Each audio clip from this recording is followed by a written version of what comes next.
There is no truth to these claims. Apple has never found malicious chips, hardware manipulations, or vulnerabilities purposely planted in any server.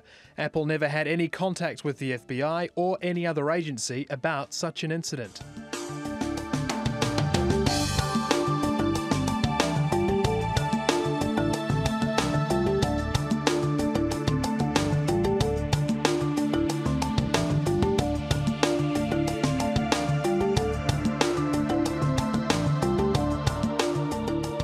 As we speak, Beijing is employing a whole-of-government approach to advance its influence and benefit its interests.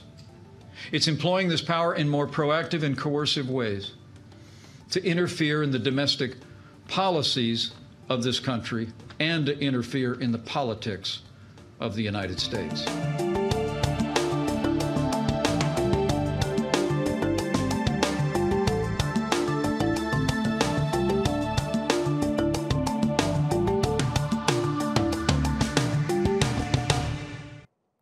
Now, while many companies have denied the Bloomberg report, its impact is already being felt on share prices.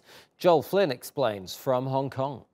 The story cited 17 unidentified sources from intelligence agencies, from businesses, who said Beijing may have had secret access to internal networks in the US. Apple and Amazon were among the first to deny the veracity of this report, which didn't actually highlight any Chinese tech firms as being involved in the attack. But investors here in Hong Kong took fright anyway, in particular as mainland Chinese markets remain closed for a public holiday. Lenovo shares today fell as much as 23% earlier in the session before trimming those losses, finishing down a more modest 18%. Lenovo denied any involvement in the supply chain that was mentioned in the Bloomberg story and said it was taking steps to ensure its supply chain integrity. Offshore-listed shares of telecoms equipment maker ZTE also plunged. Those ended down 11%. The company, of course, has really found itself caught up in the trade dispute between the US and China. Overall, the IT hardware sector sub-index on the Hong Kong Stock Exchange was down 5.5%. That is significantly more than the broader fall of 0.2% on that benchmark Hang Seng. China so far hasn't commented, but has previously denied accusations of cyber attacks against Western companies. That doesn't seem to be enough so far for Asian investors, at least today. TRT World's editor-at-large, Craig Peters, joins me now from Paris. Hello there, Craig. How credible is the Bloomberg report? Rock solid. Absolutely rock solid.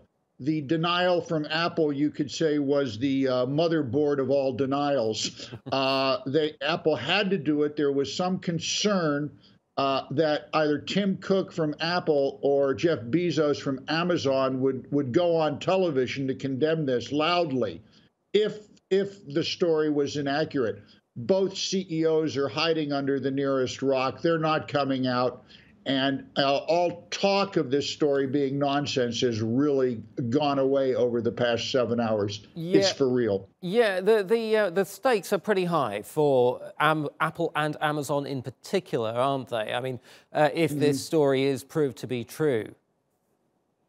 Well, yeah, that their systems, their so-called firmware or hardware, has been compromised with a minuscule little chip-like gizmo that goes in there and can take control of a system.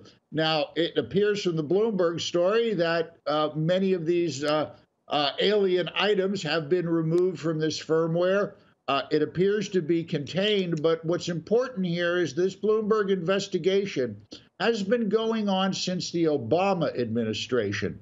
So really, who knows how many of these compromised pieces of firmware, hardware, are actually still out there and where they might be. Yeah, this in a way does give the Trump administration quite a bit of ammunition as it goes after China in all of these trade wars, because ultimately one of the main claims is that they are stealing intellectual property, isn't it?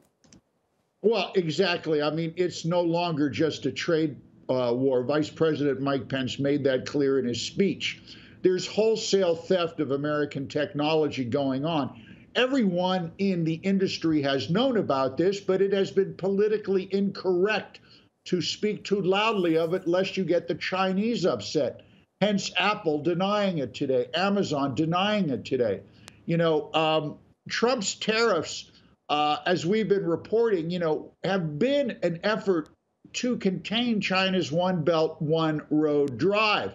And Pence put the final nail in the coffin on that mandate to take China out of the game here on global growth.